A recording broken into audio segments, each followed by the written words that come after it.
Chapter 62. You are listening at novelfull.audio. The two of them were so busy that they were still in a daze. Ian came to his senses and shouted to Leila, who was still in a daze, "Leila, did you see it?" Leila on the side ignored him, and his thoughts were all on the three people in front of him. The three of them all had white hair and sat around the fire. Elfman was adding branches to the fire, Lisanna rested her head on Myra's legs, and Mira sat there quietly, staring at the dancing flames. I actually met them here, so everything was clear. That village was Myra's hometown, and it was those villagers who drove them out of the village. Hey, Leila. Ian shook Leila hard. Well, what's wrong? Leila finally came to her senses and turned to look at Ian. Do you know those three people? Ian was full of doubts, and Leila's expression was a little abnormal. No, who did you sense the breath on? Leila shook her head and asked immediately. It's the girl in the black robe. Do you think she is a demon? It shouldn't be. The demon's breath is very weak, and it seems that she should be human, but the demon's breath does exist. Could it be that she is possessed, but this kind of demon doesn't seem to be common? Well, let's go and take a look. Leila couldn't help but walk towards Mira, and Ian followed her. Leila suddenly remembered something and stopped Ian. Ian looked at Leila in confusion, but after discussing with Leila for a while, Ian decisively waited aside. If he also followed, they might be very alert. As the sky gradually darkened, Mira asked Lisanna and Elfman to go to bed first, and she would keep watch. Lisanna and Elfman hesitated, but still lay down obediently. After lying down, the two of them closed their eyes, but they did not fall asleep for a long time. They were very worried about Mira, but they were powerless and could only avoid touching this topic. After a while, there was a rustling sound in the grass next to them, as if something was shaking. Mira patted Lisanna gently, signaling her to get up. Elfman noticed the sound and immediately got up and walked to Myra's side. The three of them stared at the grass, and soon a boy came out of it. Mira protected Lisanna tightly behind her, staring at each other with a vigilant face. Hello, my name is Leila, and I am from the Wizard Guild. Leila saw the posture of the three people and spoke quickly, then he continued to explain, I'm here to do a commission. I happened to pass by here and saw someone, so I wanted to come over to meet him. Mira saw that Leila was a teenager, not much older than herself, and her guard gradually relaxed. My name is Mira, and this is my sister Lisanna and brother Elfman. She pulled the two to introduce them, but still protected them behind her. So where are you going? Leila nodded to indicate that she remembered, sat down opposite the three people, and then asked. I don't know. Mira stared at the dancing flames, her eyes full of confusion, and Lisanna and Elfman also lowered their heads. Do you want to eat? Leila looked at the three people and asked with concern. Huh? No, we've already eaten. Mira looked at Leila with some doubts, but still rejected his kindness. However, as soon as the voice fell, her stomach made an inappropriate sound. Myra's face flushed instantly. She quickly covered her stomach with her hands and lowered her head. Leila couldn't help laughing twice, and secretly sighed in her heart, Mira is so cute, but she didn't know that this made her more shy. Here. Leila took out some kudzu cakes from her space and handed them to Mira and the other two. These kudzu cakes were given to him by the village chief when he left before, and he asked him to eat them on the way, so he put them in his space. Mira blushed, timidly stretched out her left hand to take the kudzu cake, whispered a thank you, and then ate it in small bites, but the blush on her face still did not fade. Lisanna and Elfman also thanked Leila and then took the kudzu cake. However, they only ate a little, and left the rest to Mira. Before, when Mira led them on the road, she always deliberately gave them more food, but she ate very little herself. Lisanna took the kudzu cake, with curiosity in her eyes, staring at Leila intently. Brother Leila, did you use magic to take out the food just now? Her eyes sparkled brightly and her voice was sweet. Yes, do you want to eat? There are still a lot. Leila gently, stroking Lisanna's head, he said with a smile on his face. Is it okay? Lisanna answered obediently. Of course, I have a lot of other food. Leila immediately took out a lot of food from the space and piled it in front of him. Lisanna and Elfman's eyes widened, looking straight at the various foods in front of them, and couldn't help but exclaimed. Afterwards, Mira pulled the two of them and gave them a severe lesson, and then asked Leila to put the food back, saying that this was enough. Seeing that Mira was so determined, Leila couldn't force it on her, so she put the food away. If you have nowhere to go, you can come to our guild.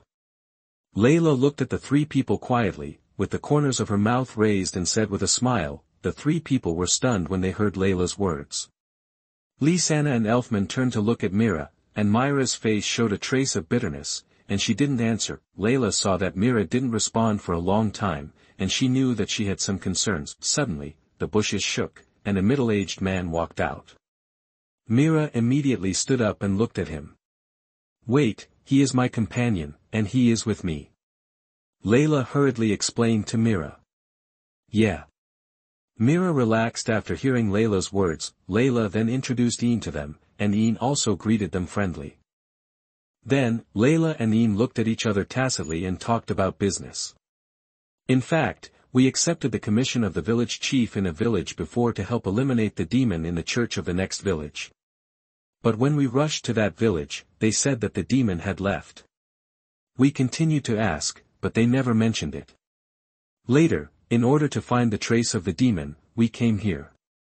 So, I want to ask, do you know about this?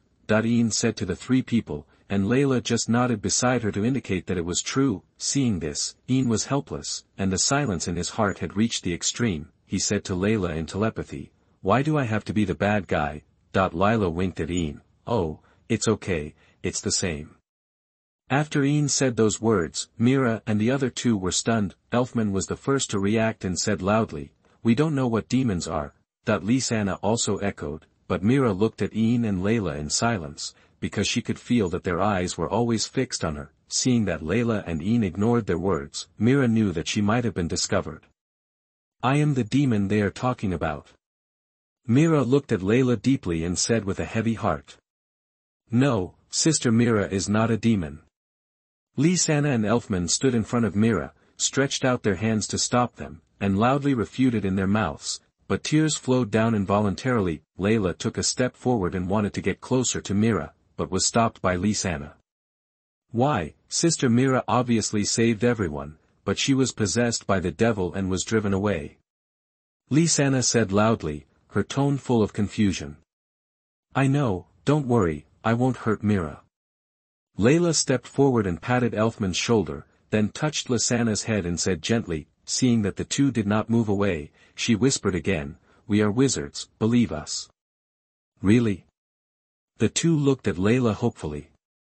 Yeah, then walked towards Mira and whispered, can you show us your hand? Mira slowly lowered her head and stretched out her right hand tremblingly. An arm twisted like a dead tree came into view, covered with many irregular purple crystals. After Mira stretched out her hand, she timidly did not dare to look up, for fear of seeing the terrified and disgusted expressions of the two. However, she felt Leila gently holding up her arm. She looked up in surprise and found that the two were just looking at each other carefully without any other expression. Leila took a closer look, then moved aside to let Ian behind her. Ian walked forward to take a closer look, raised his right hand, and released magic. After a while, Mira felt a refreshing coolness coming from her arm, and her arm gradually returned to its original appearance. Chapter 63. You are listening at novelfull.audio. The doctor said that the patient was very happy. Mira, it's done. Leila said gently. Mira carefully looked at her right hand and slowly stretched out her left hand. Compared with it, tears welled up in her eyes. It's done. Mira murmured. Sister Mira, that's great. Lisanna and Elfman were also overjoyed and hugged Mira tightly. The three of them were so excited that they burst into tears. Leila and Ian watched quietly on the side without disturbing their joy. Thank you, Leila, and Uncle Ian. Mira said gratefully. You're welcome. Leila responded, and Ian also smiled and nodded to accept the thanks. After they calmed down, Leila and Ian explained together, this is receiving magic. You defeated the devil in the church and received its power. But because it is self-receiving, you can't control it freely, so this situation will occur. After that, you need to learn to control the receiving magic. otherwise similar situations will occur again. Then where should I go to learn magic? Mira asked. Come to the guild, Mira. Leila looked at Mira seriously, then looked at Lisanna and Elfman, and said, You can come too. Really? They asked in unison. Yeah. Leila nodded affirmatively. It was already late, and considering the issue of night watch, Leila accepted the job. However, Mira felt embarrassed to let Leila keep watch. After some discussion, Leila gave in and proposed that she would keep watch in the second half of the night.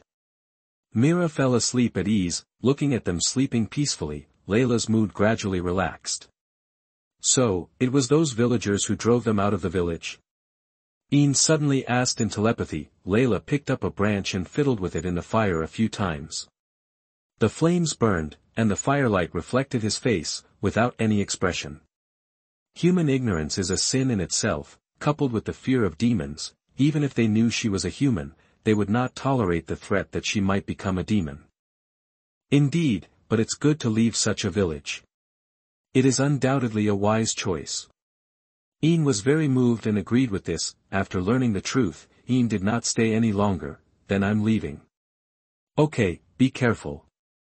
Ian packed his luggage, nodded to Leila, and walked away. The surroundings suddenly became quiet, only the occasional cry of night owls came from afar, and in a flash, Leila disappeared without a trace. Next to the fire, a line of text loomed, and then a barrier unfolded, finally wrapping the three sleeping people tightly inside. It was just dawn, and Mira opened her eyes dimly.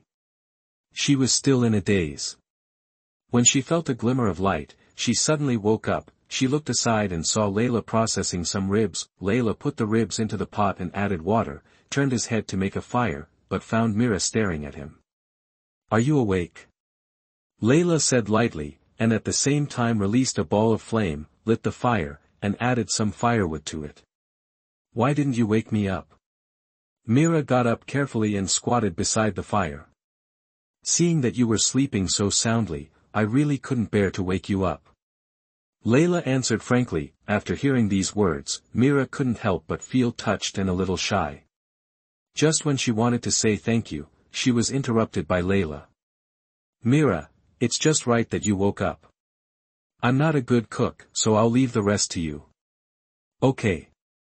Mira picked up the pot and put it on the fire, preparing to find the seasoning and spoon from her luggage. At this time, Leila pulled her and pointed to the various items neatly placed on the ground. Mira took the seasoning handed by Leila, put it in the pot, and kept stirring with the spoon in her right hand.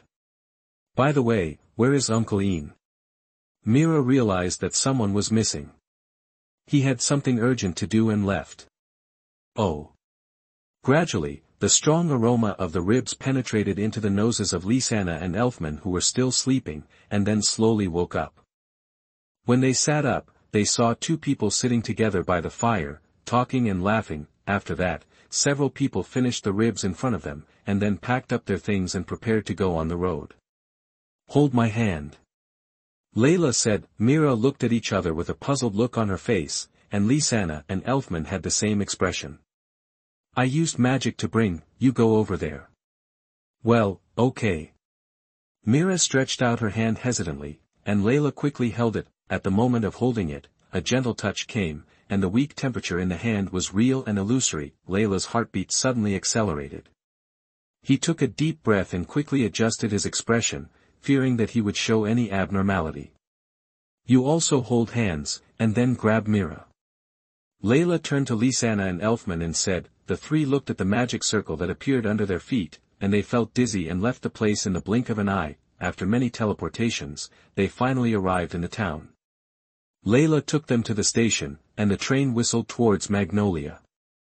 Hey, Leila is back. As soon as Leila stepped into the guild, a group of people came forward. Well, I'll go to the president first, and then help you check the information. Leila said decisively. The three of them looked around the guild curiously. It was so lively here. Everyone greeted Leila enthusiastically. The whole guild was filled with a harmonious atmosphere. When Makarov saw Leila coming back, he said with satisfaction, You did a good job this time. The council has a high opinion of you. Old man, this is nothing. Leila said, but she did not hide the smugness on her face. However, after you left, I heard that a village was attacked by a group of wild boars. The fields and water sources in their village were destroyed. Do you know about this? I don't know. Leila shook her head casually. Mira was stunned. The ribs seemed to be wild boars. She looked at Leila again and said nothing more. Makarov continued, the village has no water now, but I heard that the demons have been eliminated, so the villagers regard the river as their last hope. However, when they arrived at the river, they found that the surroundings were horribly damaged and the river water was very turbid. Oh, that's a disaster. Leila replied absent-mindedly. So they reported you to the council for excessively damaging the river environment. Makarov said expressionlessly. What? You can blame me for this? Are you sick? Leila was speechless. The council rejected their report letter considering the difficulty of eliminating demons. Oh, that's good, give me the reward quickly. Leila said impatiently. Makarov narrowed his eyes, rummaged in his pocket for a while, and then took out an envelope. Leila took the envelope, threw it into the space, and then talked to Makarov about business. Old man, they want to join the guild. Okay. Makarov answered without hesitation. That's it. Mira and the other two had originally thought that there would be some conditions, but they didn't expect that Makarov agreed as soon as Leila opened her mouth. Thank you, President, Grandpa President. The three were ecstatic. Okay, being in the guild is like being at home, and the members of the guild are all your family members. Makarov said kindly. By the way, old man, can you teach them magic? Leila changed the subject. Makarov showed a puzzled look. Leila explained the cause and effect of the matter, and Makarov agreed without hesitation after listening. However, the most urgent task is to let them get familiar with the guild as soon as possible, and at the same time let them consider the problem of accommodation. Makarov thought that since Leila brought the people back, he simply handed these things over to Leila. Chapter 64. You are listening at novelfull.audio. After a long day of traveling, it was already evening when they returned to the guild. After talking to Makarov about the commission, Leila stamped the three people with the guild's emblem, led them to the tavern for dinner, and introduced the situation of the guild to them, especially the housing problem. Because the guild only has a female dormitory, Elfman is not sure what to do. After enjoying this dinner, it was time for the guild to close. Leila was still thinking about the housing problem of several people. Ulu came over. If you have nowhere to go, you can come to my place. Ulu's house has another room, which can be vacated for Mira and Lisanna to live in, and Elfman will make do with Grailio. Mira was embarrassed and seemed a little hesitant. Leila said, No, I just remembered that there is a house that is empty. Ulu nodded and stopped forcing it. Then Leila led a few people to the door, unlocked the door, and led them in. This is my sister's house. She is traveling and will not be back in the short term. You can stay here temporarily. When you work later, you can move out if you don't want to live here. After traveling in Fiore, Mavis and Auguste went to the eastern countries. It was also because Mavis was curious that each country had its own magic habits. She wanted to see it. More importantly, she had little time to travel before. After creating Fairy Tale, she encountered war. Later, she had to deal with piles of documents for the affairs of the guild alone. She was also repeatedly complained by the Council of Advocates. She didn't dare to go out at all. Once she went out, she was afraid that people in the guild would start to make trouble. But now she can relax and enjoy herself. Mira took the lead in thanking Leila, and Leila said, You're welcome. The room is empty anyway, and my sister won't mind. After the rooms were assigned, Mira and Lisanna lived in one room, and Elfman lived in one room by himself. There were not many things, so after settling in, Leila returned to her own residence. Leila returned to the room, took out the reward, put half of it into an envelope, and cast magic on it. After that, she told the address and the recipient to the messenger bird. The messenger bird straightened the small magic hat on its head, grabbed the envelope with its claws, said received, and flew to the destination. The next day, Mira and others got up early and prepared to go to the guild. They happened to be next door, so they planned to wake up Leila to go together. However, Leila was still sleeping in the room at this moment. When he heard the knock on the door, he opened the door sleepily, walked out and heard Mira's voice, and said, "Wait a moment." Mira only heard a sound coming from the house. Just 5 minutes later, Leila appeared in front of her and then walked towards the guild with them. On the way, they also bought some food at the breakfast shop. When they arrived at the guild, everyone was stunned, as if they had seen a ghost. Leila actually came to the guild so early. Everyone looked at Leila and the 3 people with him, especially Mira, with the mentality of watching a good show. Afterwards, Mira prepared to ask Makarov about receiving magic. After saying hello to Leila, she left. Leila wanted to take Lisanna and Elfman to the tavern to sit and get to know the people in the guild, but they followed Mira. A group of people saw Leila alone, and they surrounded her and asked about Mira. It was too late last night, and most people in the guild went home, and even those who were present didn't know. Makarov on the side began to explain the receiving magic to Mira in detail, and also found someone in the guild who was good at using receiving magic to teach her together. In this way, Mira learned for a month and had mastered the receiving magic, and was able to control the demonic factors in her body, but Mira rarely used magic, or even didn't use it. It should be that she didn't want to become a demon at all. Makarov saw Mira's situation and understood her thoughts. It was difficult for him to persuade her about this matter. Fortunately, Lisanna and Elfman also learned receiving magic. Their ideas were very simple. They just hoped that in this way, Mira would feel that she was not alone and they would always be with her. After Mira saw Lisanna and Elfman use receiving magic, the depression in her heart gradually dissipated, and she gradually regarded it as a force to protect her family and no longer resisted. After that, the guild gradually began to look like what she remembered. Lisanna and Elfman often played and fought with Natsu, Gray and others. Mira and Urza had been together since that time. After the battle, they were evenly matched. After all, they were the few in the guild who fought with their physical fitness, and their fighting power was far superior to others. Logically speaking, Mira had not studied for a long time, but the demon factor was subtly changing her body, making her physical fitness extremely strong. While Urza was born this way. At the cabin, Mira and Urza had fought fiercely many times, but neither side tried their best, fearing accidents. However, in a later battle, Leila encouraged the two and said that it was okay. He was watching the battle and guaranteed that no emergencies would occur. The two chose to believe Leila and go all out. Urza put on a set of armor and then summoned many weapons to fight Mira. She could only partially receive, and gradually couldn't resist Urza's intensive attacks, and gradually fell into a disadvantage. Seeing this, Mira turned her head and looked at Leila next to her, and decided to receive the whole body. Then Mira completely turned into a demon, but still couldn't hide her beauty. After Mira used her full body reception, the battle became increasingly intense, and the two fought hard. In the end, the two people, with little magic left, were ready to decide the winner with one blow. Urza concentrated all her attention and condensed more swords. Mira was also on the side, waiting in a serious battle.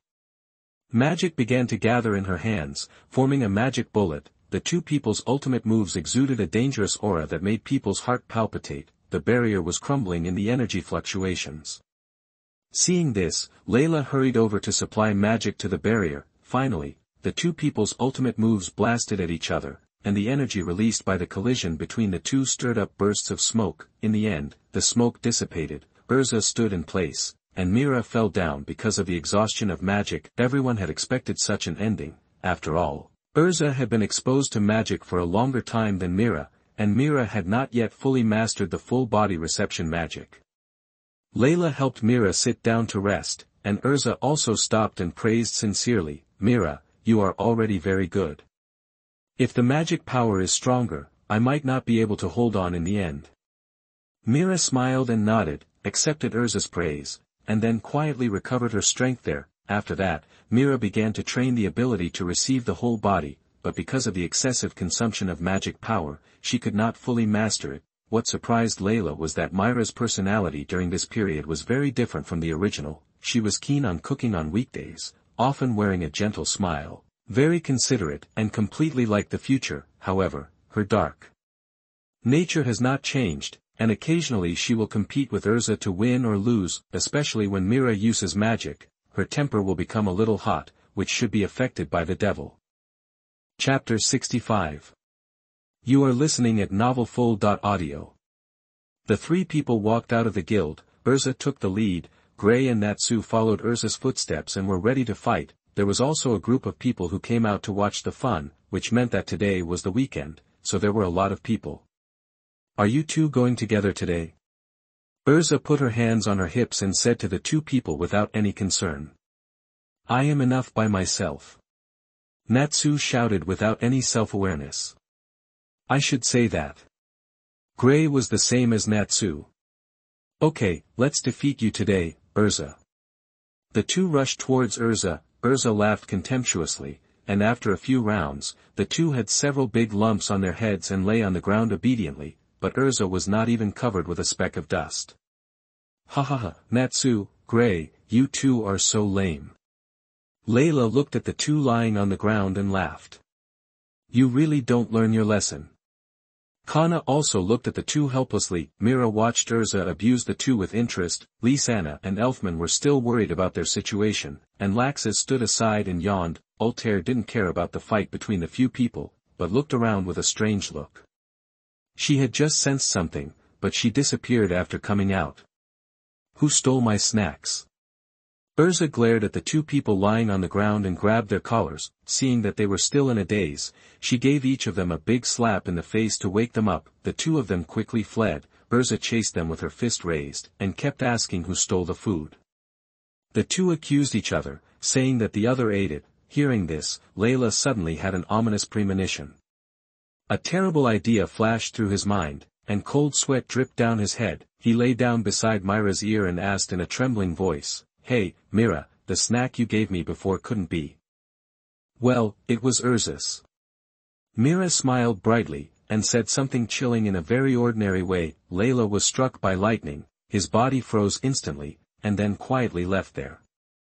Mira was amused by his reaction and followed him. Urza, who didn't know why, was still chasing Natsu and Gray. In the end, the two fled, and Urza followed closely behind. Seeing that there was no excitement to watch, the others returned to the guild. Only Altair was still doubting that there was something wrong with her perception. The guild was still bustling. Not long after Leila found a seat and sat down, she was dragged away by Altair. Mira saw this and sat beside her in a sullen mood. Leila, I feel something is wrong. Altair pulled Leila aside. What's wrong? Leila was still thinking that Urza must not know about the snacks. Just now there seemed to be a sign of time magic. Altair told her discovery. Leila looked puzzled and kept thinking in her heart. While the two were talking, a blonde bunny girl came in at the door of the guild with a pink guild emblem on her right hand. No one in the guild paid special attention to her, and she did not speak, silently watching the people in the guild. Kana, Lisanna, and Elfman were comforting Mira. Levi just walked by Jet and Troy, and the two discussed whether to find Levi to form a team. Laxus was listening to a song boredly, while Leila was talking to Altair. Altair suddenly noticed a hint of time magic coming from the entrance of the guild. Then he looked at the entrance, and Leila followed her gaze and found that the figure was familiar, but he had never seen it before. Altair told Leila immediately, and he looked again, overlapping her figure with a person in his memory, and suddenly realized it. After Leila realized it, she asked Altair not to make a fuss and observe this woman first. There is a loophole here, which is the guild emblem on Lucy's hand, but it is not particularly important, and there is no such person in the guild. And before, some fairy tale fanatics had carved emblems on themselves to express their love, and the guild did not care about these things. Obviously, if Altair had not noticed the abnormality and the familiar features, Leila would not be sure whether it was a passerby. Oh, is it a bunny girl? Makarov came back from outside and just walked to the door. He saw a figure standing there. A group of men in the guild heard 3 words. His eyes glowed red, and he immediately surrounded her and started chatting her up. The slightly drunk Makarov dragged Lucy into the tavern, and Leila watched the scene with a smile. Altia looked at Leila's expression from the side, a little puzzled. Leila, do you know her? Oh, I don't know her. Leila didn't think much and answered Altia's words. Ultia then glanced at Leila with disdain. Leila was still thinking about the plot. When she came to her senses, she saw Ultia's expression and knew that she had thought about something wrong. She wanted to explain to her but didn't know how to start. Ultia, how long has it been since you last noticed the fluctuation of time? About 30 minutes. Yeah. Why are you asking this? Hee, you'll know later. Lucy was surrounded by people. Leila approached and locked Lucy's breath, and once again told Ultia not to do anything. After Lyra and Ultia finished their conversation, they walked out of the guild alone, leaving Ultia with a face full of questions. Ultia had no choice but to pay attention to Lucy's movements, walking out of the guild, passing by a tent outside the guild, which was usually filled with sundries, but now there was a cat girl hiding inside. Lyra did not stop and continued to walk towards the creek in the town. I heard that there were two strange people on the street, with a cat wearing a bear costume. As for why, because of the strange behavior of the two people, when they passed by several shops, they muttered that those shops were destroyed and closed down. The waiter came out to drive the two away, but they did not restrain themselves at all. Soon the whole street was almost named by them. Lyra was walking and heard passers-by talking about this. She looked embarrassed. The whole street was so scary. How destructive it was. Then Lyra walked to the creek and saw several figures from a distance. Two small figures were fighting by the river. There were 3 figures left, 2 of them were fighting, and the other cat was watching the 4 people fighting. After finding the location of the few people, Leila locked their breath and teleported back to the guild, pulling Ultia outside the guild. Let's go, I'll take you to see it. What? That seeing him come back, Mira hurriedly pulled Ultia out again, and her mood, which had just calmed down, became depressed again, making Kana and the others helpless. In a tent next to it, which was usually full of miscellaneous items, the cat girl lying on the ground inside was shaking her tail. No, I can't understand it at all. Urza looked for a long time and found that she couldn't analyze anything. She was very entangled in her heart, wondering whether she should ask Ultia of this era for help. At this moment, a figure came from behind, the cat girl over there. Urza was startled at first, looked back, dumbfounded, and shouted in her heart, "It's me. Have you seen 2 kids with pink hair and a scarf, and 2 kids with black hair and no shirt? Natsu and Gray?" Urza just wanted to answer her question quickly, so she didn't notice anything wrong. Huh? How do you know their names? Ah, they went over there. I just heard them calling each other's names, so I remembered them. Urza was obviously panicked, and hurried out to point her in the direction, and explained how she knew the names. Really? Thank you. Urza watched her leave and breathed a sigh of relief.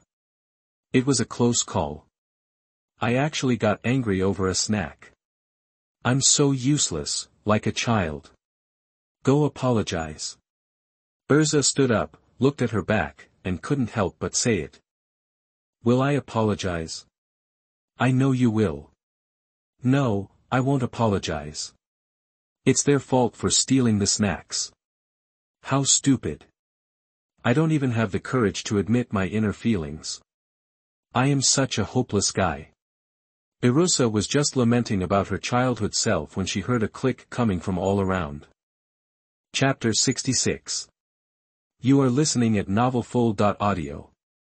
The two of them were so busy that they could not even breathe. Ultia lay on Leila's back, and the two of them carefully poked their heads out, and the angle was just right to see the whole process. Leila quickly took out the camera and aimed the lens. At the moment when Leila pressed the shutter, a crisp sound rang out, scaring Leila to quickly throw the camera into the space. The two of them leaned against the wall tightly, not even daring to breathe. Hey, Leila, why didn't you mute it? Ultia slapped Leila hard and complained. I was too fascinated by it.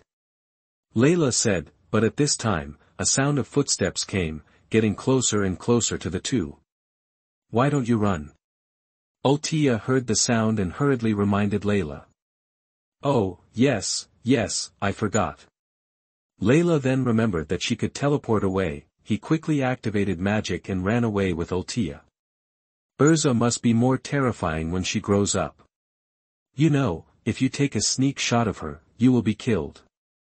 After the two figures completely disappeared in the alley, Urza came over. Seeing that there was no one inside, she was a little confused, but turned back. After all, she had to analyze the magic quickly and find a way to go back. On the other side, Leila was pointed at by Ultia and taught a lesson, saying that if he did this, it might change history. However, Leila promised shamelessly that he would never leak the photos in the future, so Ultia let him go. The two of them rested and pretended to be calm. They walked out of the guild and came to the tent to find Urza. As soon as they walked to the entrance of the tent, they saw Urza looking at the book on the ground, looking at a loss. Do you need our help? Leila and Ultia looked at Urza and smiled at each other. Urza turned her head to look in the direction of the voice and found Leila and Ultia, and was stunned. Why are you here? Her heart was full of questions. From what they said, she seemed to have noticed something. Long time no see, Urza. Leila looked at Urza and said to her coolly. You already know. Urza opened her mouth wide, her jaw almost dropped in surprise, but Leila was suddenly hit by Ultia. Ouch. What are you pretending for? Ultia hit Leila's arm and walked towards Urza, so, Ultia explained to Urza how they knew Urza. Leila found other people through the breath of time magic on Lucy, and recorded the positions of several people. Then how do you know my identity? Telepathy, how easy is that? Leila spread her hands and said lightly. Urza was silent, feeling that Leila had seen through everything she had done, and it was the same before. Wait, he wouldn't know some things in the future. Don't worry, I know the limits. I haven't heard anything else. Leila seemed to see through what Urza was thinking, and told her to relax and not worry. You didn't use telepathy for this? Urza was thinking about something, and was choked by Leila's words. Urza, let me take a look at that book. Seeing that the two of them couldn't finish talking, Ultia simply interrupted and started to get down to business. Well, I was still struggling whether to ask you to analyze it. Urza handed over the magic book, and then took Leila out. Leila, let's go out for a while. Oh. Ultia didn't care about the two of them. It was just right to go out. The surroundings became quiet, and she could study the book carefully. Take it out. Urza's eyes were full of murderous intent, her expression was serious, and the queen's momentum rose immediately. Here.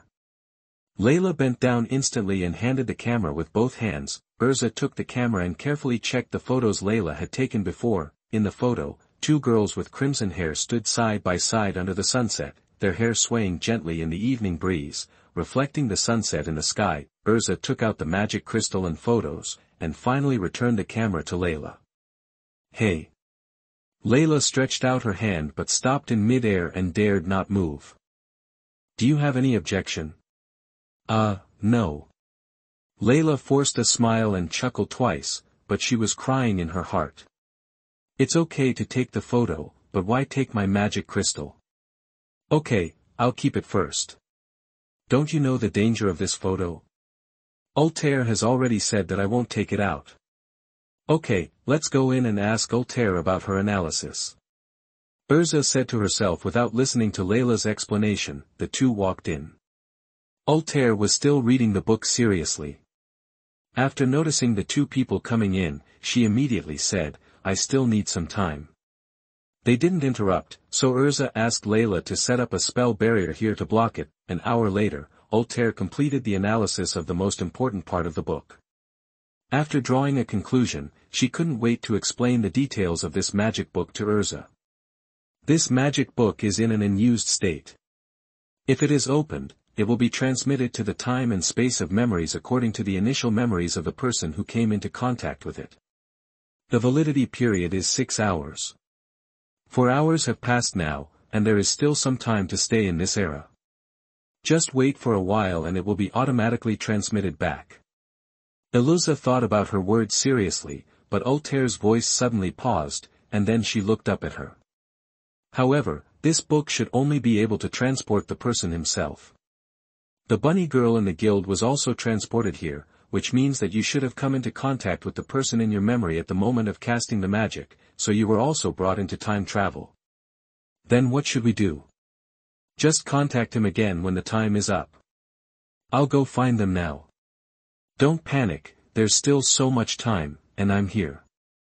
Leila called Urza and transmitted the location of several people to Urza. Leila made a real-time map, which can be used to know the location information of several people at any time, and he can also be directly transported, so there is no need to worry. That's right, then there's no need to panic. Relaxed, Urza strongly asked Leila to take her to the undestroyed dessert shop, where she bought some desserts and ate them contentedly. Leila paid the money. After all, the money Urza brought with her could not be used during this period, and Leila felt guilty, so she took the initiative to pay. Time unknowingly reached night, so the few people returned there. Not long after, Lucy finally returned here, but she looked exhausted. She turned around and suddenly froze. Fortunately, Urza saw her, walked out of the barrier and brought her in.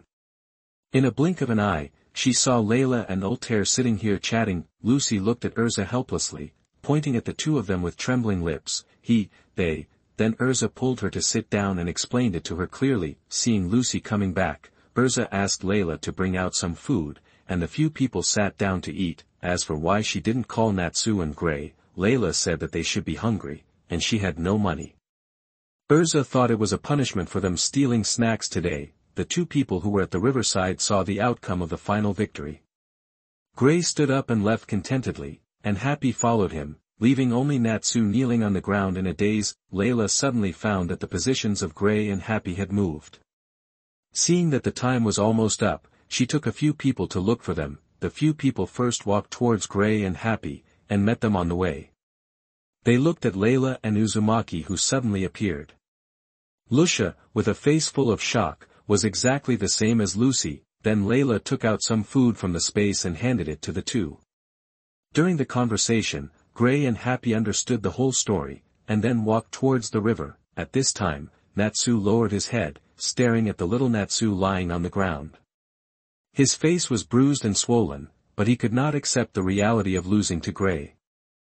Natsu got angry, stood up immediately, ran away, grabbed the scarf and shook it violently, and shouted, "Get up! I am alone, you haven't lost yet, catch up and beat Gray for me." Seeing that he hadn't woken up yet, Natsu couldn't bear it anymore and started to fight. An 18-year-old boy was beating an 11-year-old child, with murderous eyes. Anyone who saw it would be terrified, let alone the person involved. Monster. The broken fangs of the fire dragon. Little Natsu, who had regained consciousness, used magic, but was slapped back, leaving a shocking wound on his neck. Natsu was stunned when he saw this, and the little Natsu beside him hurriedly picked up the scarf that fell on the ground and fled after seeing him stunned. The latecomers saw Natsu sitting there in a daze and asked what happened. Natsu came back to his senses. Just as he was about to explain to them, he suddenly found two familiar figures in the crowd. He looked closely and found that they were Leila and Altair, so, his reaction was exactly the same as the previous ones, and Leila was too lazy to complain. After everyone's explanation, Natsu finally understood what happened, and the doubts in his heart disappeared, but he seemed to have something to say, but he didn't have time to speak. "Everyone, it's almost time," Altair reminded softly. "Yeah." Urza and the others quickly approached Natsu and pulled him. "Then everyone, see you in the future," Leila said with a smile. Several people also waved goodbye to them, and then a purple light flashed, and several people disappeared from the spot, leaving only a book. Altair stepped forward to pick up the magic book, and walked towards the guild with Leila. "Where did Urza say it was placed?" It seemed like she said it was on the bookshelf, but she didn't know the exact location. "Then just put it somewhere randomly." "Yes. By the way, why did Urza and the other two wear those clothes?" Altair asked something that she had been particularly concerned about from the beginning. "I don't know, it was probably the trend of that era," Leila said casually. Chapter 67. You are listening at novelfull.audio. The old man was very happy. HAA. In the woods of the East Forest, Natsu was training alone here. His target was the two pictures tightly wrapped around the tree, Gray and Urza. Gray in the picture was smiling meanly, and Urza had two more devil horns on her head. No wonder Natsu came here to train secretly. One day, I must defeat Gray and Urza. After saying this, Natsu threw a deliberate punch at the tree trunk. After a while, Natsu covered his red right hand and said stubbornly, "It doesn't hurt at all." Suddenly, something fell from the sky and hit Natsu directly on the head. Natsu touched the bag on his head, and after seeing what it was, he ran up and hugged it happily. This was an egg with strange patterns on it, but Natsu didn't think much about it, and ran to the cabin with the egg. Through the teleportation array of the cabin, Natsu returned to the guild and kicked the door open. "Everyone, look, I found an egg."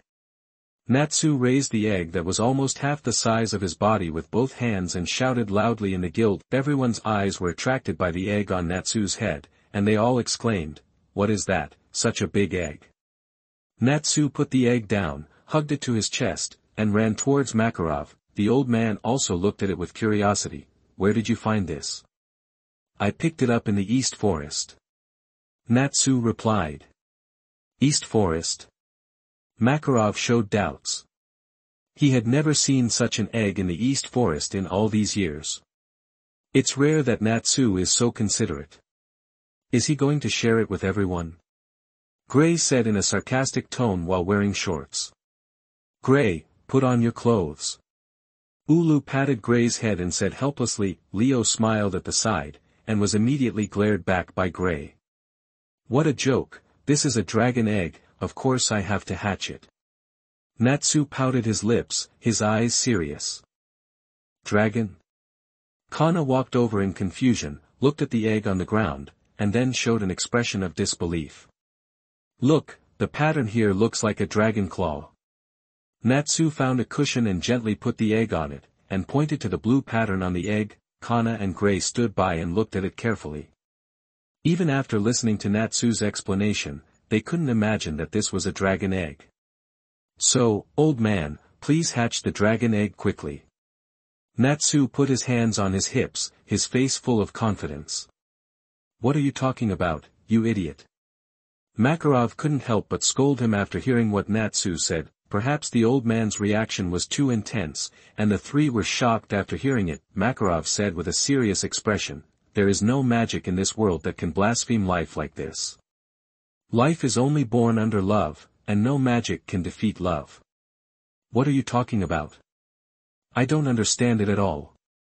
Natsu looked dull, looked at Makarov in silence for a few seconds, and then said, seeing Natsu's confused face, Makarov sighed helplessly, "You, a little kid, can't understand this kind of words. It means that if you want it to hatch, you have to rely on your own strength and try hard. You kid, you know how to destroy all day long, so take this opportunity to learn how life is born." Urza handed the snack to Kana, looked at Natsu earnestly and began to preach. "Hey, is this the dragon egg?" Lisana came over. "It doesn't look like a dragon egg, right? Dragon eggs aren't that small." Leila swallowed the cake in her mouth and poked the egg gently with a fork. "Stay away from my egg, Leila." Natsu exploded when he saw Leila's action, and stood in front of the egg in horror. "Mira, Ultia, what do you think?" Leila didn't care about Natsu's reaction, but turned to ask the two people around him. "I don't think it's a dragon egg." Ultia took a look. "You'll know when it hatches," Mira said. "Natsu, can I raise that egg with you?" Lisana suddenly became excited when she heard the word hatching, her eyes lit up, and she asked Natsu. "Will you help me with this?" Natsu was excited. "Yeah." Lisana nodded. "Then how to hatch this egg?" Natsu scratched his head, looking confused. "Just warm it up." Lisana put her hand on her chin, as if she had something, replied thoughtfully. "Heating. Isn't this what I'm best at?" When Natsu heard this answer, his eyes suddenly lit up, he picked up the egg, and then took a deep breath. Leila suddenly noticed Natsu's move, and without saying a word, she hit Natsu's head directly. "Stupid, do you want to roast it?" A group of people were shocked by Natsu's operation, and then started to preach in turn. "I think I'll do it."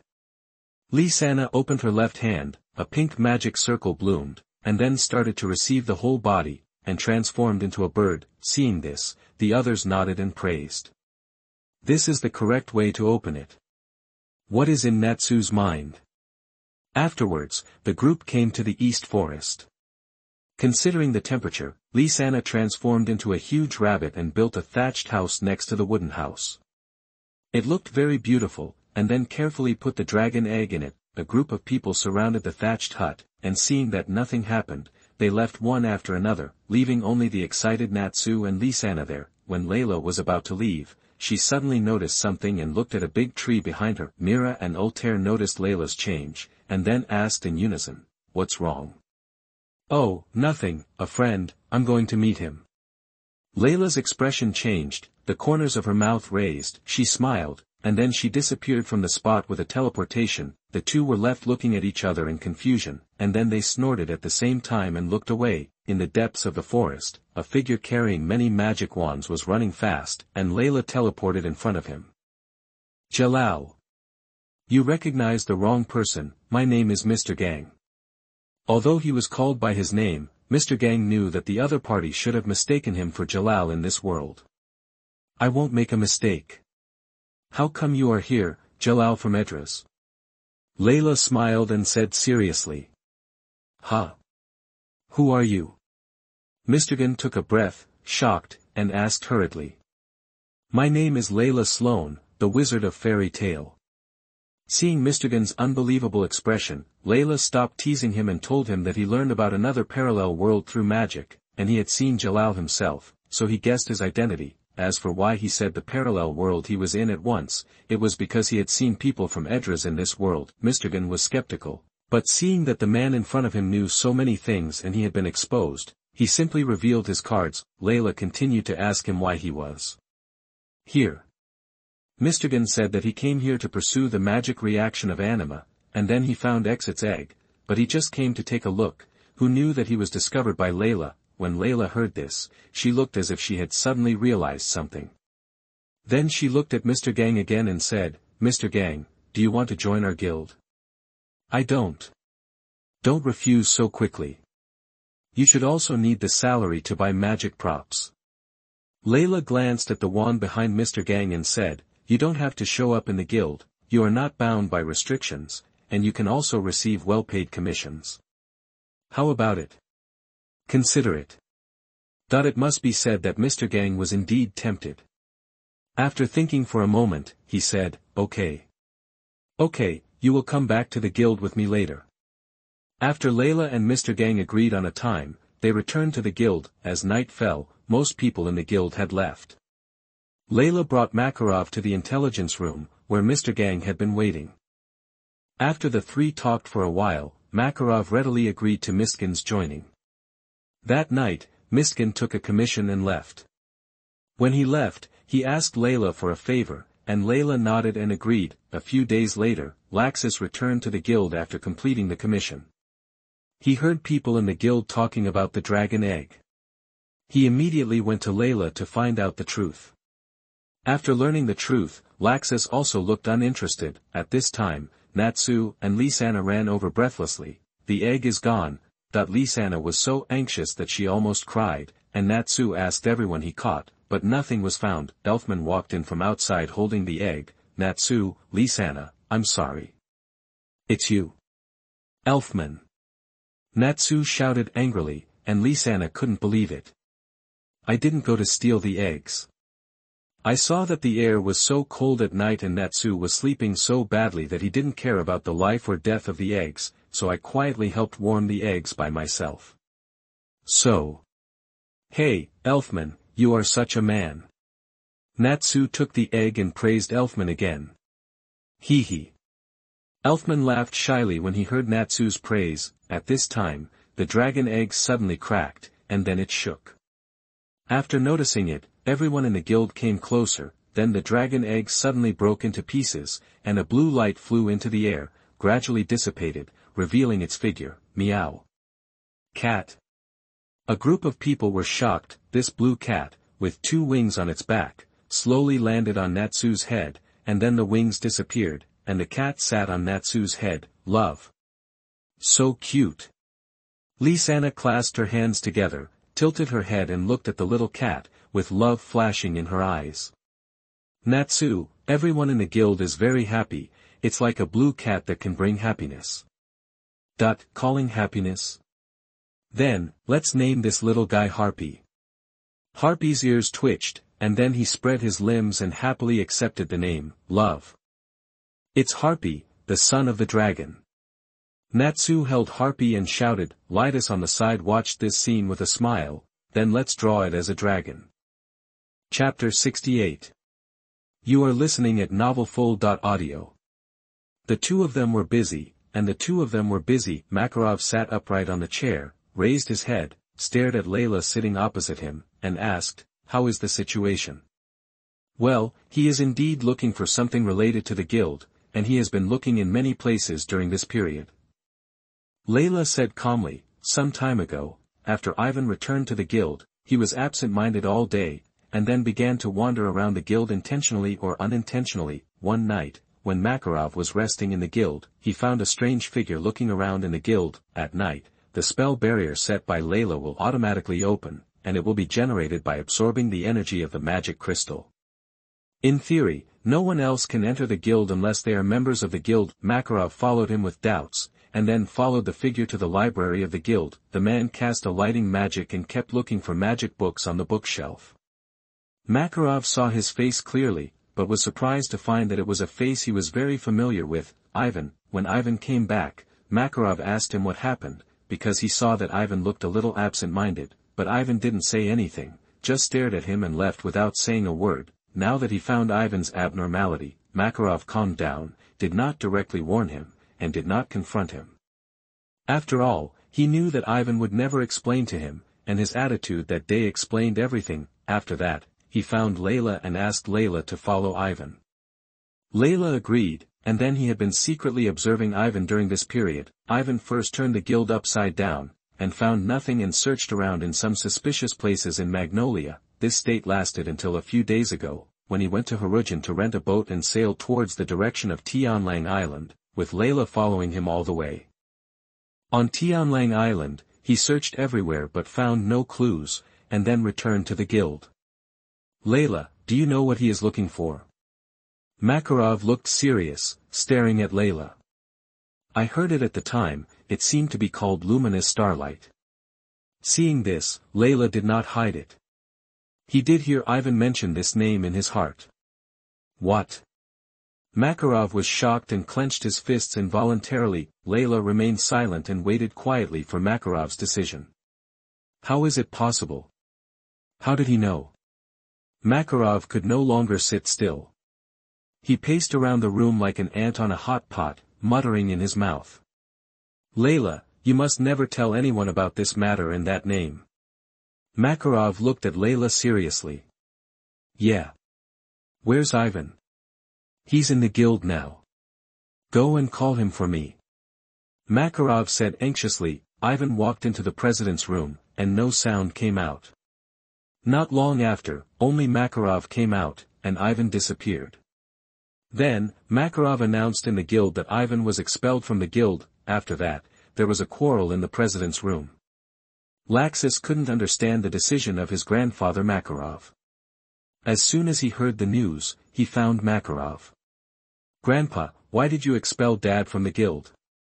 Laxus asked loudly with a hint of confusion in his voice. Makarov lowered his head and thought for a moment, then looked at Laxus seriously and said, Ivan will cause harm to the guild. He does always do stupid things, but even so, he is your son, your family. Laxus was excited and couldn't help saying. Even if he is a family member, if he threatens the life of his guildmate, he cannot stay in this guild. The previous generation of presidents also protected the guild in this way. This is fairy tale. Makarov's forehead was slightly wrinkled, his expression was solemn, and his tone was unwavering. Laxus looked at him without saying anything, and slammed the door and left. Old man, why don't you tell him clearly, won't he misunderstand you? Leila came out from the other side of the door. He heard the quarrel between the two outside. Laxus saw him and left without greeting. Alas, it's better for him not to know about that thing. Makarov sighed heavily, and then said, Leila, can you help me take care of him? Okay. Laxus left the guild and stood by the river in the east forest, looking at the river, wondering what he was thinking. He sat there without listening to music. Not long after, Leila came over from a distance. "Want to fight?" Leila asked softly behind him. "Come on." Laxus turned around and stared at Leila, and answered without hesitation. The two figures kept shuttling in the forest. The increasingly fierce battle caused damage to the surrounding environment, and Laxus's boredom gradually vented. After the battle, the two sat by the stream. Leila handed Laxus a fishing rod, and Laxus happily took it, just like in the past when Gildarts took them fishing. Fishing is the most intimate moment of nature, and your body and mind will calm down.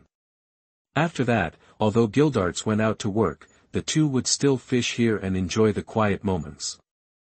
"Actually, I know about your father's affairs. The old man asked me to investigate." Leila glanced at Laxus and said. "Well, then." Laxus looked at the calm water and his mood slowly calmed down. "Your father got the information from somewhere and learned about something in the guild, and that thing is extremely dangerous. Judging from the old man's attitude, it should be something that only the president can know. The old man saw that your father was obsessed with it and just wanted to get it. He didn't consider the consequences at all. The old man persuaded him to give up, but he didn't listen. For the safety of other people in the guild, the two parted unhappily. So, what I want to say is that the old man didn't want things to develop to this point, but he was powerless. He is not only your grandfather, but also the president of the guild, and the old man we respect." Laxus hummed, and then fell into a long silence. In fact, after calming down, he had figured it out, but, seeing this, Leila didn't say anything, giving Laxus time to think. Suddenly, the fishing rod in Laxus's hand moved, and then Laxus swung it hard and pulled the fish out of the water directly. "No matter where I went or what I did before, other people would say that I was Makarov's grandson, and I couldn't get a fair evaluation at all." Laxus began to reel in his rod and said, seeing that it was just a small fish, Laxus took it and released it, and then continued, "Today he also expelled my father from the guild, and I was a little angry. Laxus, how can anyone in this world get a fair evaluation, but I am sure that you will be able to surpass the old man in the future." Leila's voice was like a spring breeze, blowing away the haze in Laxus's heart. "Yeah." Laxus turned his head to look at Leila, and then the corners of his mouth rose slightly, revealing a barely perceptible smile. "I'm glad you can figure it out." Leila saw that Laxus's expression was no longer stiff, and she was relieved. "I've never been confused, okay?" Laxus's tone unconsciously became heavier, as if he was defending himself. "Okay." Leila waved her hand casually, with a perfunctory expression on her face. "Let's fight again." Laxus stared at Leila with his eyes fixed on her attitude. "No, I won't accompany you anymore. I want to go back and rest." Leila was frightened by Laxus's eyes and quickly refused. Chapter 69. You are listening at novelfull.audio. After the battle, the two of them finally met. That night, after Laxus returned, he didn't know what he said to Makarov. Perhaps the two had a heart-to-heart talk, and the relationship between them was no longer as stiff as before. Afterwards, Laxus took a commission and went out to work, all for the S-level upgrade exam in December. I heard that the old man had written to Gildarts, asking him to come back as the chief examiner, and of course, Ulu was among them. Seeing such a lineup, Leila felt very headache. Ulu was still easy to deal with, and he should let it go in the process, but Gildarts was not easy to fool, not to mention that he was still thinking about Leila's magic, so, Leila made up her mind and started to play badly. She would not take the exam this time. When Laxus comes online next year, things will be much easier. The guild stipulates that the S-level exam must first examine the ability of the members, and secondly the difficulty and number of commissions received in the past year. Both of these must be met before they can take the upgrade exam, so Leila stayed in the guild for 2 months and did nothing. The people in the guild did not react to this. After all, Leila's strength is obvious to all. They were not discouraged. They were all working hard to get on the exam list. As the exam approached, Gildarts finally came back. After coming back, he first went to stick with Kana. The two had not seen each other for a long time. Gildarts played with Kana for a few days. During this period, Gildarts heard about Ivan and talked to Laxus about it. In the end, no one knew what he said, but Gildarts was very satisfied with him. After that, it was business. Makarov and the other two discussed the list and content of the S-level exam 5 days in advance, and finally finalized the plan and arranged the necessary things for the exam. In the guild, Makarov, wearing the white robe with the Holy 10 logo, stood solemnly on the stage. Gildarts and Ulu stood beside him, and the whole guild was waiting for this moment. Now let's start announcing the list of candidates for the X778 S-level upgrade exam. There are 2 candidates for this exam, Laxus Dolia and Leila Sloan. We didn't get selected again this time. Mikhail and Wakaba squatted on the ground in despair, but they quickly adjusted themselves and looked at Leila and Laxus with envy and emotion in their eyes. The other members of the guild looked as if it was a matter of course. Although Leila didn't do much, it was because she was lazy. The commissions that Leila completed were all difficult. What's more, even Laxus regarded him as an opponent. They were waiting for this S-class exam to see who would become an S-class wizard first. However, one person was quite surprised. What? Old man, are you sure? Leila asked with her mouth wide open in disbelief. When Leila heard Makarov say that there were 2 people on the exam list, she was still thinking about who that person would be. After thinking about it, she still didn't know who it was. Urza and Mira were only 13 years old. How could it be possible? Who knew it would be him?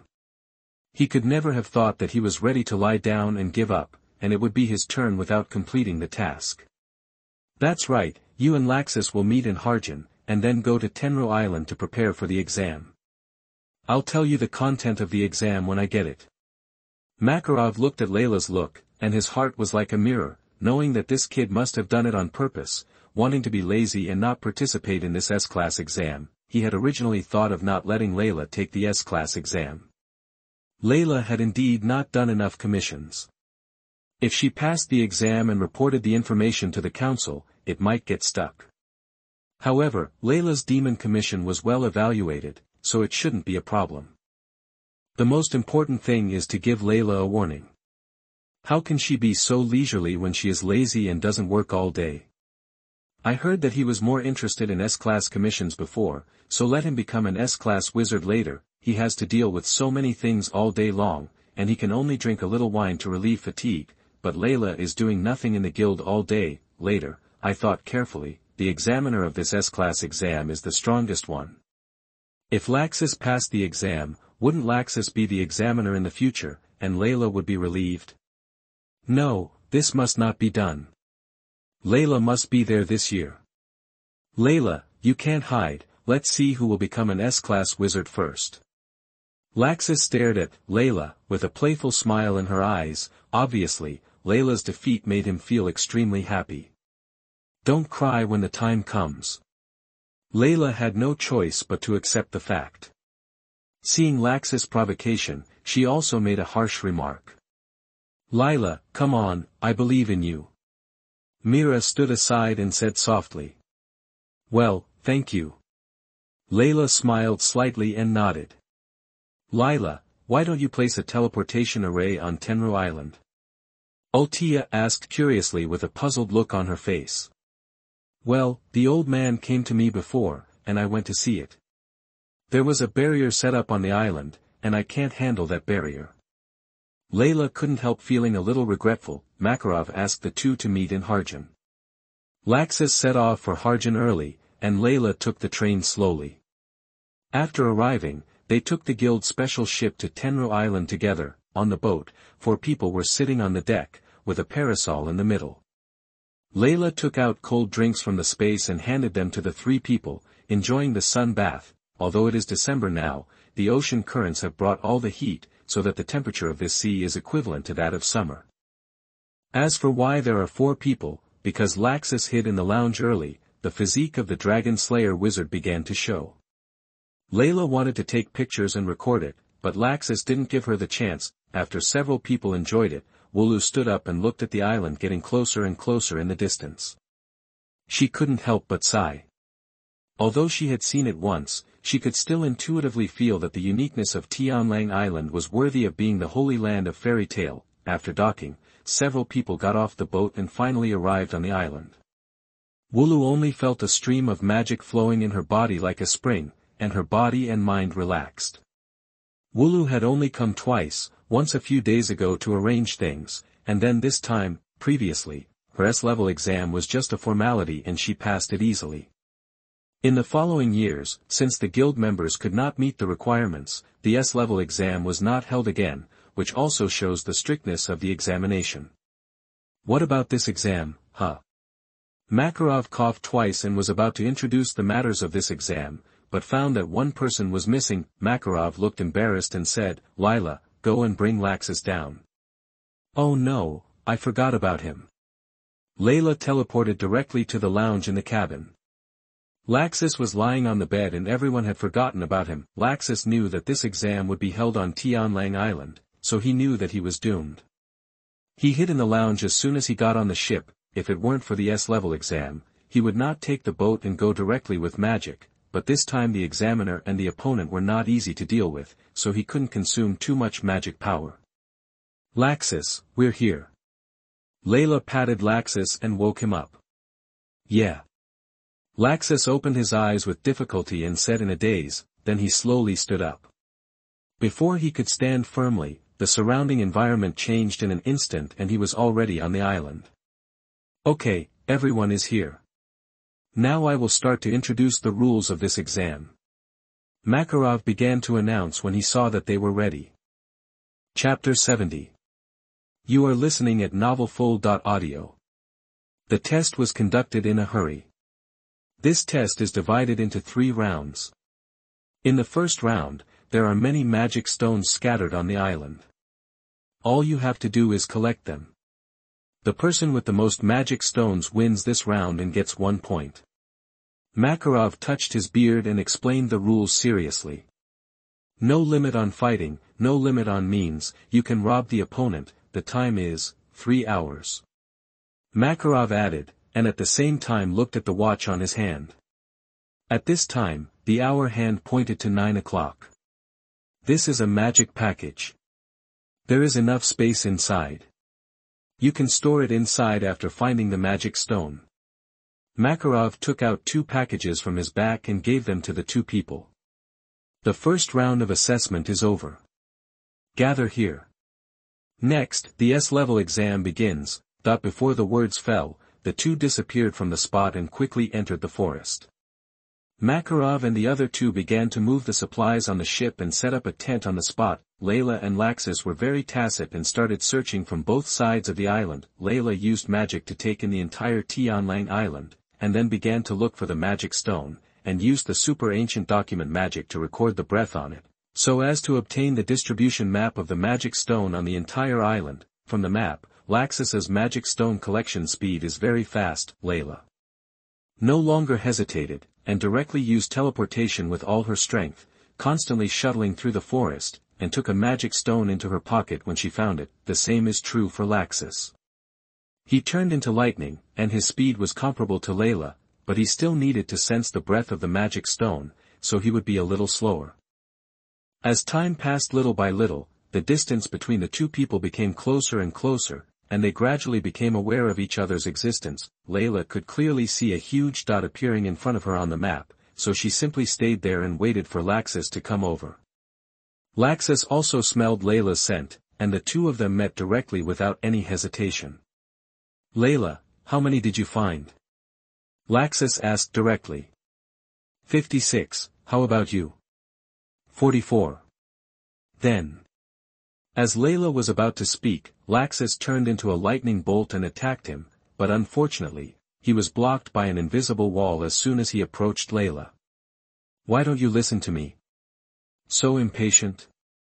Leila smiled triumphantly. Laxus touched it, and some unique words appeared. "Ritual?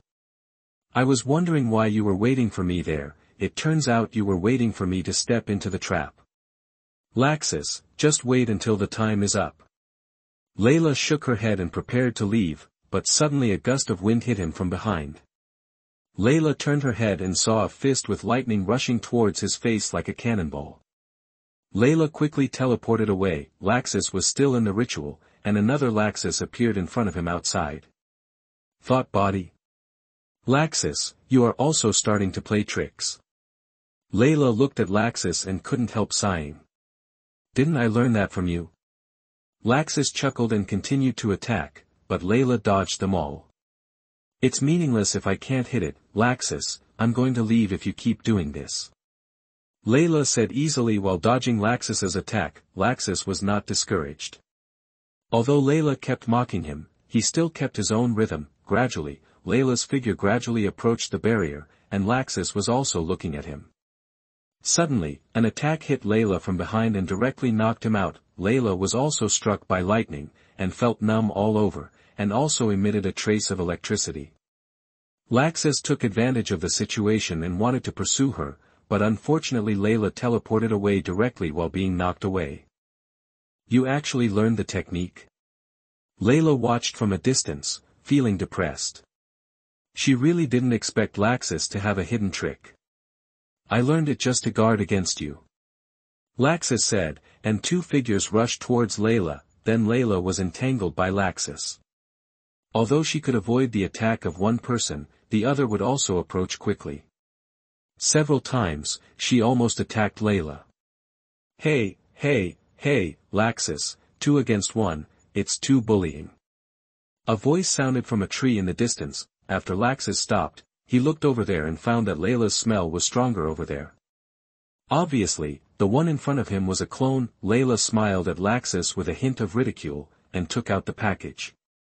At Laxus that it shook in front of him, and the magic stones inside collided, making a ding sound. I knew you had a trick up your sleeve. Laxus showed no surprise at this, as he knew Lyra's cunning. I'll go first. Lyra on the tree didn't say much, and ran away with the magic stone. Laxus followed immediately, but only caught up with one of them, and the other was still staring at Lyra's clone who was still standing there, looking at him cautiously. Why are you still staring at me? Lyra, the clone, saw the real body appear, and sat on the ground to rest. Seeing that there was another Laxus staying here looking at him, he was speechless. You are the real one, right? Laxus. I really admire you. I really don't have the magic stone. I lied to you and was a puppy. Lyra was helpless, spread her hands, and then prepared to lie down. Laxus didn't say anything, looked at him quietly for 2 seconds, and then made a decisive move. Leila immediately teleported to the tree on the other side. Seeing that he was still pressing forward, she had no choice but to run in another direction. Wherever the two passed, thunder continued, scaring the animals on the island away. After a while, a figure quietly appeared, watching Laxus on both sides being led away, and also showed a triumphant smile. I will definitely win this competition. Whoever gets more first will have the advantage. You are not good enough to play tricks with me. Leila patted the non-existent dust on her body. You are right, Leila. Laxus suddenly appeared behind him, and continued Leila's words, saying sarcastically. Oh my God, you are haunting me. Leila ran wildly in front, and Laxus chased closely behind. Both of them used all their skills. Separating two thought bodies was already their limit. Next, it depends on who can't hold on first. Leila continued to release various magics, trying to stop Laxus. However, as time went by, the magic power of Leila's other clones was exhausted, and Laxus finally succeeded in snatching the package from Leila number 2. At this time, the sound of a magic trumpet came from the sky. The first round of assessment is over. Please stop Laxus and Leila and go to the gathering point. The two then rushed to the shore slowly. On the way, Laxus's thought body came over with the package and then merged with Laxus. Laxus looked at Leila with the package. It was so easy to get it. He couldn't help but feel suspicious. He shook the package and heard that there was indeed a sound inside, but he vaguely felt something wrong, and then asked, how many did you put in it? Hee. Leila just smiled and didn't speak. Then they arrived at the gathering point, and Makarov watched them. Laxus handed both packages to Makarov without hesitation. I lost. Laxus admitted that he lost before Makarov announced it, and there was no expression on his face. Makarov opened Laxus's package and scanned it with magic, and found that there were 44 pills, while the other package was opened and there were only 5 pills, just one less than Leila. Leila won the first round and got 1 point. After Makarov announced the result, he looked at the two people seriously. Next. It's lunch time, take a break first, and continue later. As he said, he took the two people to the tent. Ulu had already prepared lunch and put it on a table, and Gildarts helped to carry the food. Seeing the two people coming, he hurriedly asked them to sit down and eat. Leila and Laxus smiled at each other, and then sat next to each other. I'm starting. Several people said in unison, and then sat there, talking and laughing while eating. Chapter 71. You are listening at novelfull.audio. After a good meal, Makarov asked the two to meditate and recover. After all, the second round was very challenging. While the two were meditating, Makarov left the tent and winked at Gildarts and Ulu, signaling them to start preparing. When Leila and Laxus walked out of the tent, there was only a lottery box in front of them, and Makarov was sitting next to them waiting. Makarov noticed that the two had recovered, so he said, in that case, the second round of assessment begins. First, there are 2 routes over there. The two looked in the direction of Makarov's finger, and there were 2 passages standing there, with a sign on the door of each passage. There are 2 magic stones in the box in front of you. There are corresponding route signs on the 2 magic stones. The signs of the magic stones are all painted, and the patterns of the magic stones are almost the same, so don't think you can find them out. Later, you need to decide who will draw the lottery first in a very fair way. Grandpa, what about Gildarts and Ulu? They won't be. Leila interrupted Makarov and asked doubtfully. Well, Leila's brain is very fast, that's right. Makarov praised. The last thing Leila wanted to hear was a positive answer. I knew it wouldn't be that simple. Leila felt that she was already blushing and wanted to cry, but she had to accept this fact and could only pray that her luck would be better. Laxus also heard the meaning. Unlike Leila, he was quite interested in it. He clenched his fist and couldn't hold it back. Of course, you don't have to defeat them, as long as you get their approval.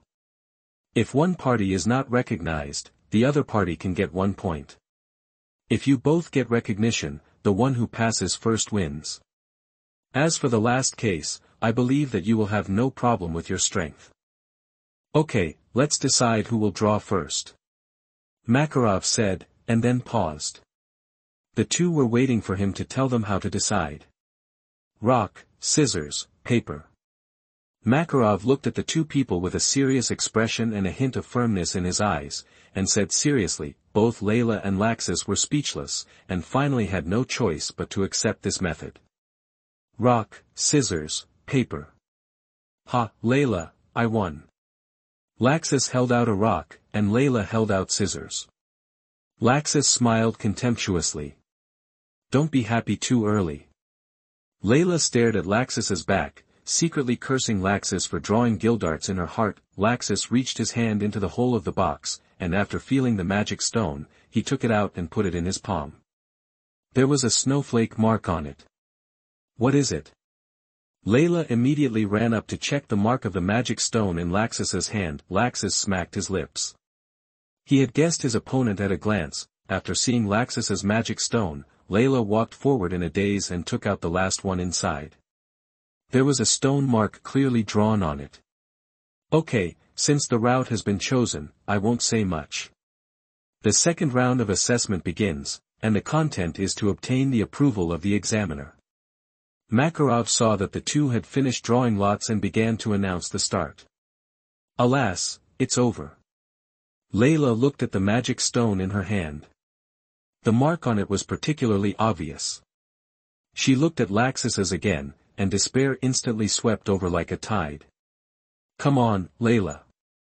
Laxus walked to Leila easily, patted Leila on the shoulder, and comforted her with a forced smile. The two walked into their own route, first a long tunnel, as they walked in, the cave suddenly became much darker, and then the aura insects inside began to emit a little light, illuminating the cave. Leila walked forward nervously, and suddenly, a figure gradually became clear under the illumination of the aura insects, and a dark green and slightly old cloak also appeared in front of her.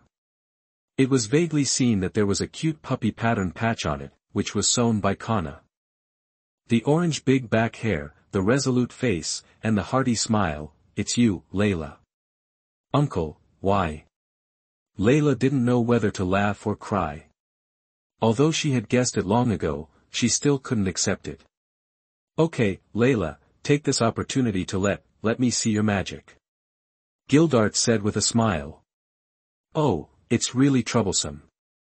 Leila sighed with a bitter look on her face, and then her eyes became serious. After that, a figure appeared beside Leila, and it was Gildart's when she looked closely. "Okay." Gildarts laughed twice, looking at Leila's manifestation, rubbing his hands, eager to try. The two Gildarts stood opposite each other, their eyes burning with fighting spirit, and as they punched at the same time, their fists collided, making a loud noise that shook the earth. At the beginning, both of them were testing, and Gildarts had already felt the strength of Leila's manifestation.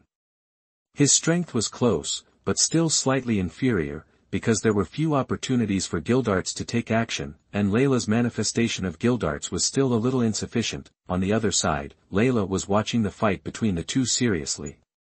Gildarts had experienced many battles, such a wonderful match benefited him a lot.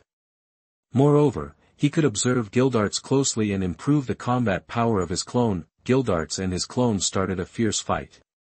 At the beginning, the clone's strength could not keep up with Gildarts's rhythm.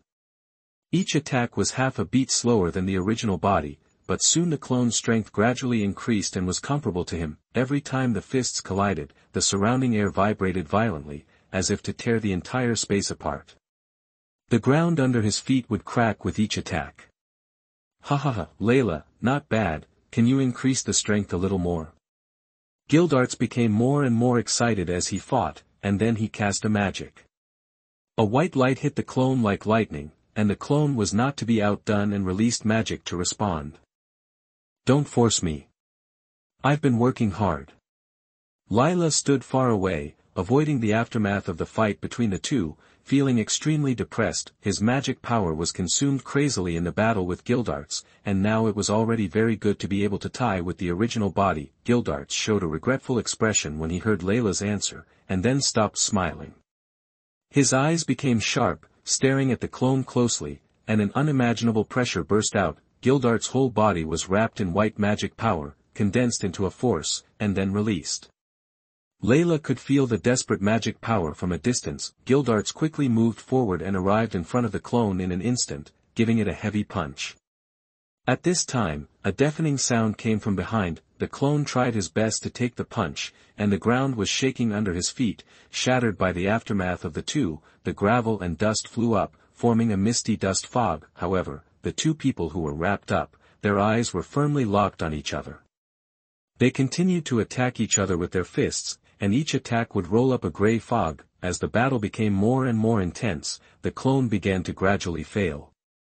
Leila's magic power was desperately output in such a high-intensity battle. Considering the consumption of magic power, the clone tried to avoid Gildarts's edge and used magic from time to time to distance the two, but Gildarts was like a shadow, chasing closely, and Leila could only continue to increase the output of magic power to take on Gildarts's attack. Finally, after Gildarts's continuous powerful attacks, Leila's magic power was exhausted and she sat aside. "Okay, Leila, you passed." Gildart stretched his body, slowly walked towards Leila, and stretched out his hand to pull Leila up. "Finally it's over." Leila let out a long sigh, held Gildarts's hand tightly, and stood up. Then the two walked out of the cave. Gildarts was still teasing that he must find a chance to practice with Leila next time. He was so satisfied with Leila's magic. Gradually, the light from the cave entrance came through. The two walked outside. The light dissipated. The two saw the things outside clearly and found that Laxus and Ulu were already standing there waiting.